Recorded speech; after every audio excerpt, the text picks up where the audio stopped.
اب یہ والا ڈسکشن عام طور پہ ہمارے یہاں نہیں ہوتا.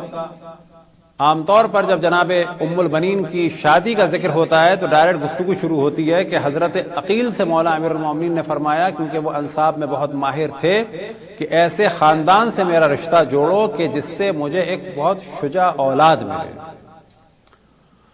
اور جناب عقیل نے پھر مولا امیر المومنین کے لیے پسند کیا حزام بن خالد کے خاندان کی ایک لڑکی کو، یعنی ان کی بیٹی کو، کہ جن کا نام تھا جناب فاطمہ کلابیہ.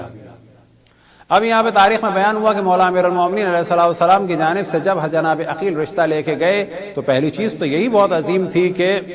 رشتہ آیا ہے رسول اللہ صلی اللہ علیہ وسلم کے جانشین کا اور خلیفہ کا اور بھائی کا، خود رسول کے خاندان سے رشتہ آیا ہے. پھر یہ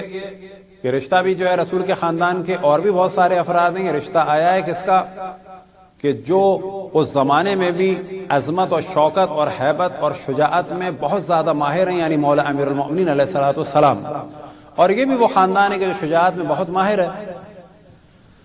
تو تاریخ میں بیان ہوا کہ جناب حزام بن خالد نے جناب عقیل سے ایک طرح سے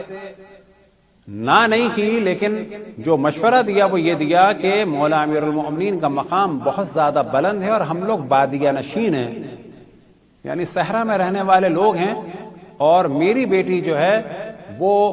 مولا امیر المومنین کے شایانہ شان نہیں ہے،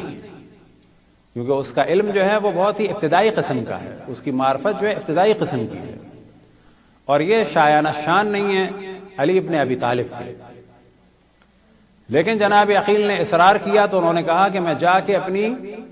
بیوی سے اور بیٹی سے بات کروں گا. اب یہاں پر توجہ رہے کہ جب اشرف الانبیاء حضرت محمد مصطفیٰ صلی اللہ علیہ وآلہ وسلم نے بے حکم خداوند تبارک و تعالی کہ جبکہ یہ ذہن میں رہے کہ مولا امیر المومنین جناب سیدہ علیہ الصلوۃ والسلام کا عقد جو ہے وہ خود اللہ سبحانہ و تعالی نے یعنی زبجہ اللہ سبحانہ و تعالی، یہ روایت میں ملتا ہے کہ اللہ نے تزویج فرمائی، لیکن اس کے باوجود اب کیونکہ زمین میں شریعت رسول اللہ صلی اللہ علیہ وسلم کے مطابق یہ عقد ہونا تھا،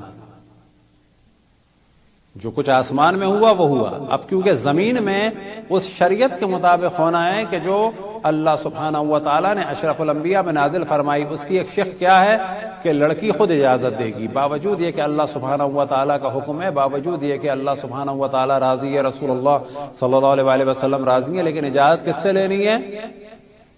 جناب سیدہ سلام اللہ علیہ سے. اور جب اجازت لی تو جناب سیدہ کی اجازت کے بعد ہوا. بالکل اسی طریقے سے جناب فاطمہ کلابیہ کے عقد کے وقت بھی ان سے پوچھا گیا، اور جناب عقیل نے اس بات کو برا نہیں سمجھا کہ علی ابن ابی طالب کی سے نکاح کے لیے تم اپنی بیٹی سے مشورہ کرو گے، تم اسی وقت ہاں کرو، ایسی کوئی چیز نہیں تھی.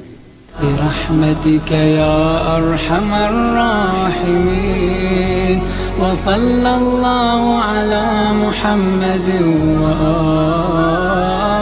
الطاهرين.